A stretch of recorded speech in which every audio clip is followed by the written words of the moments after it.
এই মুহূর্তে একটি গুরুত্বপূর্ণ আপডেট রয়েছে সরকারি কর্মীদের জন্য। সরকারি কর্মীদের জমা দিতে হবে এক বিশেষ কাগজ। নতুন নির্দেশিকা দিল সরকার। এই সার্টিফিকেট জমা না দিলে কি হতে পারে?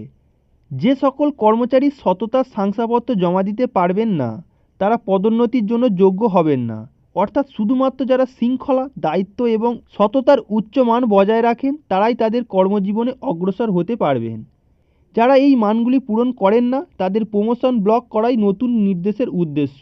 কোন কাগজের কথা বলা হচ্ছে সেটি এই ভিডিওর মধ্যে বিস্তারিতভাবে আলোচনা করা হবে, তাই ভিডিওটি স্কিপ না করে পুরোটি দেখার অনুরোধ রইল। তাহলে চলুন ভিডিওটি শুরু করা যাক। পশ্চিমবঙ্গের রাজ্য সরকারের সদর দপ্তর নবান্ন সরকারি কর্মচারীদের জন্য নতুন নিয়ম জারি করেছে। এই নতুন নিয়ম অনেক কর্মীদের মধ্যে উদ্বেগ সৃষ্টি করেছে। পদোন্নতির জন্য সরকার এখন কর্মচারীদের থেকে একটি সততার সার্টিফিকেট বা ইন্টিগ্রিটি সার্টিফিকেট চাইছে। নমস্কার বন্ধুরা, আপনারা এই মুহূর্তে দেখছেন career master 360 degree YouTube channel. বন্ধুরা, এই চ্যানেলটিতে সমস্ত ধরনের গভর্নমেন্ট আপডেট দেওয়া হয় সবার আগে, তাই এই ধরনের লেটেস্ট আপডেট সবার প্রথমে পাওয়ার জন্য অবশ্যই চ্যানেলটিকে সাবস্ক্রাইব করে রাখবেন। তাহলে বেশি দেরি না করে চলুন মূল আলোচনার মধ্যে ফিরে আসি। এই শংসাপত্র ছাড়া কর্মচারীরা কর্মজীবনে অগ্রসর হতে পারবেন না। দেওয়া হবে না প্রমোশন। সরকারি সুখের চাকরির ক্ষেত্রে বড় কড়াকড়ি করে বসলো নবান্ন। ইন্টিগ্রিটি বা সততার সার্টিফিকেট কি? এই সততা শংসাপত্র বা ইন্টিগ্রিটি সার্টিফিকেট, যা ভিজিলেন্স ক্লিয়ারেন্স সার্টিফিকেট নামেও পরিচিত, এটি নিশ্চিত করে যে একজন কর্মচারী তাদের কাজের সৎ এবং শৃঙ্খলাবদ্ধ রয়েছেন।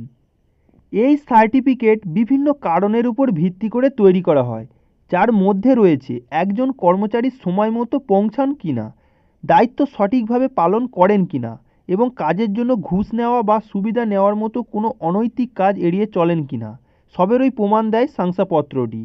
এক কথায় কর্মচারীর সামগ্রিক আচরণ এবং পেশাদারিত্বও জানায় ইন্টিগ্রিটি সার্টিফিকেট। এখন জানাবো কোন কর্মীদের এই সার্টিফিকেট জমা দিতে হবে।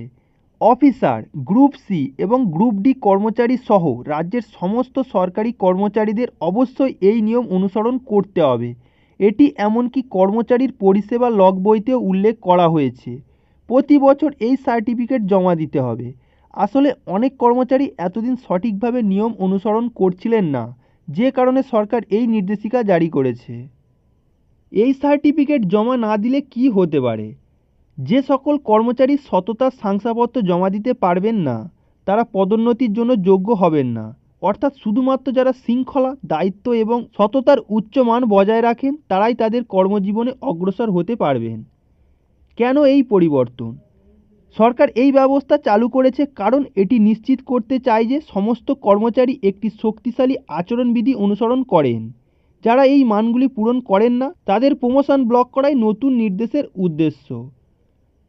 এটির আরও লক্ষ্য হলো একটি সুশৃঙ্খল এবং দক্ষ কর্মবাহিনী বজায় রাখা, কর্মীদের আরও দায়িত্বশীল এবং পেশাদার হতে উৎসাহিত করা।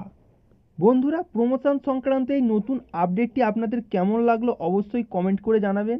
যদি ভিডিওটি ভালো লেগে থাকে তাহলে অবশ্যই একটি লাইক করে দিও এবং এই ধরনের ইনফরমেটিভ ভিডিও বন্ধুদের মাঝে বেশি বেশি করে শেয়ার করে দিও। তো আজকের মতো ভিডিওটি এইখানে শেষ করা হলো।